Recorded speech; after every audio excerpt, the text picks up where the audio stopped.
Doctor साहब, अब ये जरा थोड़ी अपनी तरफ अटेंशन शिफ्ट करें तो देखें कि ये हमारे लिए इसकी क्या अहमियत हो सकती है, इस सारे मामले की। जो भी आप कितनी जल्दी चाहेंगे कि ये वॉर कंक्लूड हो जाए, पाकिस्तान के हक में कितना बेहतर है, जितनी जल्दी अमन हो जाए या जैसे भी कंक्लूड होनी है।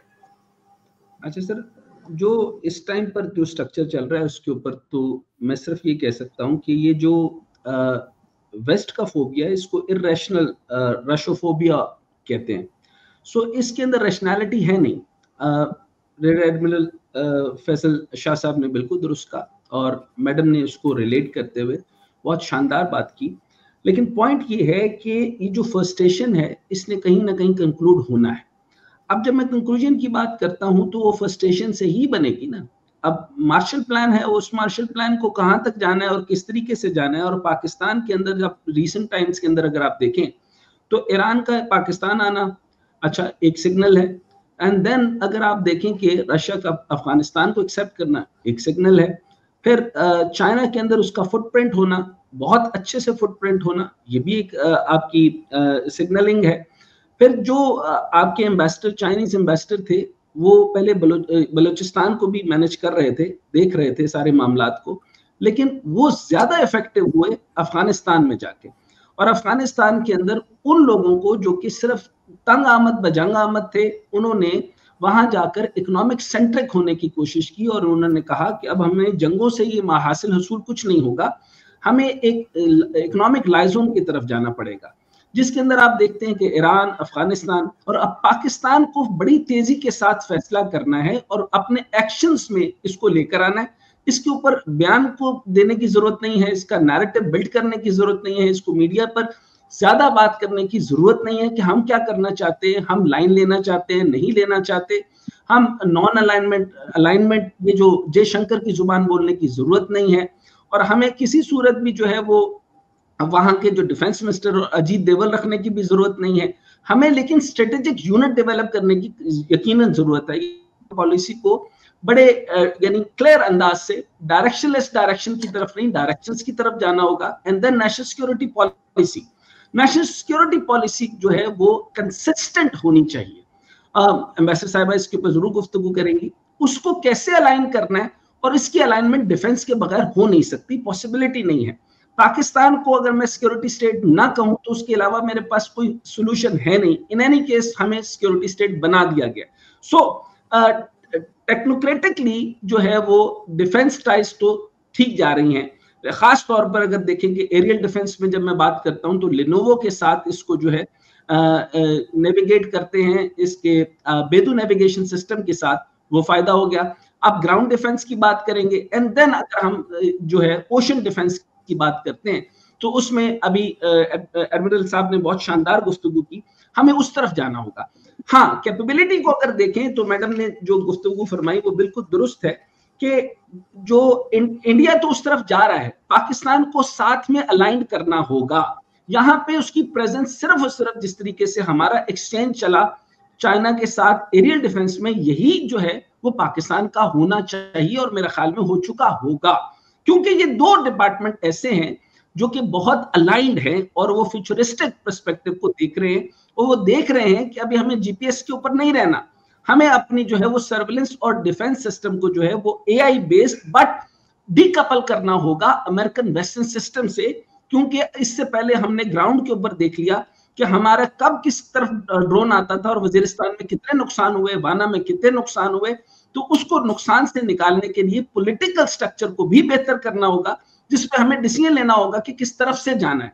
अगर वेस्ट को हम जो है वो चलते रहेंगे तो उनकी डिप्लॉयमेंट ज्यादा यहां पर रहेगी और हम यूज होंगे। सो पाकिस्तान, अफगानिस्तान और ईरान, इनकी अलाइनमेंट आपस में बहुत जरूरी है और इसी से ही टेरर को हम काउंटर करने में कामयाब होंगे।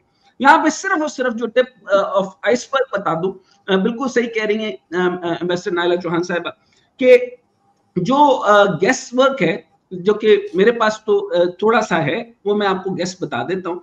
जो चीन का बहरिया है इस वक्त दुनिया की सबसे बड़ी ताकतवर बहरिया तस्वुर की जा रही है।